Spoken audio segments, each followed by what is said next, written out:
चीची लदर कर देते हैं, एक शिक्षिका का अपमान कर देते हैं। आपको शर्म नहीं आती मनोज तिवारी जी?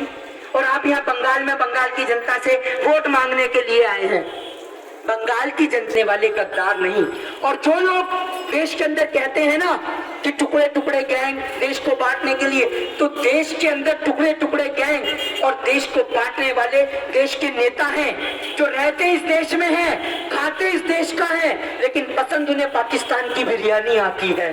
तो आपको और हमें इस बार अपने वोट के माध्यम से इन 300 किसान भाइयों की शहादत का बदला लेना है और बंगाल के बेहतर भविष्य की कामना का आपको और हमें प्रण लेना है। और अंत में मैं अपनी वाणी को विराम देते हुए कि यही कहना चाहूंगा कि जिस तरीके से प्रधानमंत्री मोदी कहते हैं कि सौगंध मुझे इस माटी की, तो मैं आपको एक बात कहना चाहता हूं कि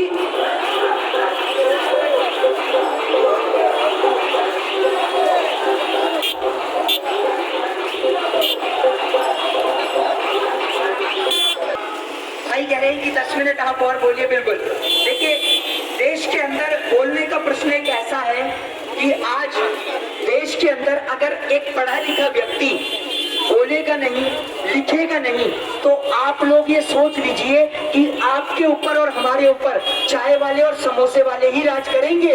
तो आपको बोलना बहुत जरूरी है और लोकतंत्र में, डेमोक्रेसी में आजादी है। और अभी इनके आपने देखा होगा कि CAA को लेकर यानी सिटीजन अमेंडमेंट एक्ट को लेकर बहुत जोर शोर से बात कर रहे हैं ये लोग।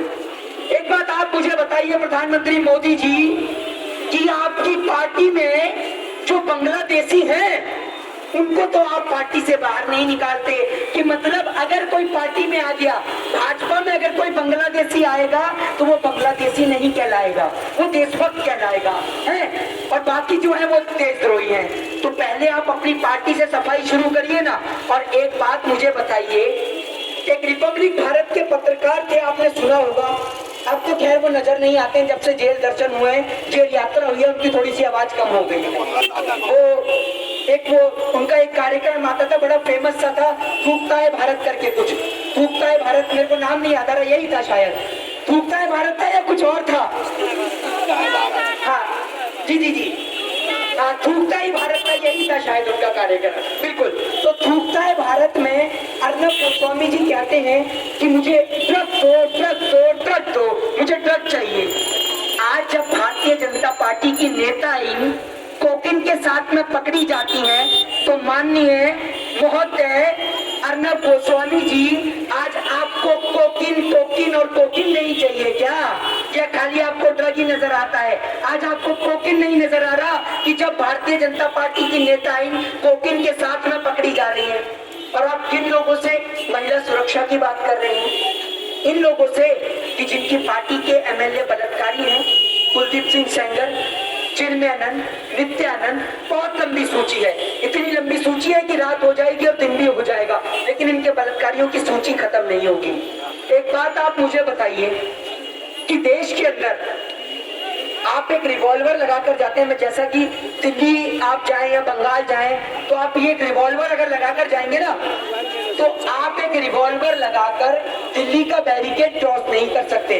लेकिन आप ये देखिए कि वो 350 किलो RDX और जिलेटिन लेकर पुलवामा के अंदर घुस जाता है। तो पुलवामा को लेकर भी 2 लाइन कहना चाहूंगा कि पुलवामा में देश के वीरों ने जो जान देश पे वारी है, कि पुलवामा में देश के वीरों ने जो जान देश पे वारी है, ये दुश्मन की औकात नहीं, ये अपनों की गद्दारी है, ये अपनों की गद्दारी है, ये हमारे देश के ही लोगों की गद्दारी है जो भारत देश में रहकर भारत माँ के साथ गद्दारी करते हैं। और अंत में अपनी वाणी को विराम देते हुए मैं यही कहना चाहूंगा कि प्रधानमंत्री मोदी कहते हैं ना कि सौगंध मुझे इस माटी की, तो मैं कहता हूं कि सौगंध मुझे इस भारत माँ के वीर सपूतों की, कि जब तक देश को बांटने वालों का, देश को तोड़ने वालों का और देश में नफरत फैलाने वालों का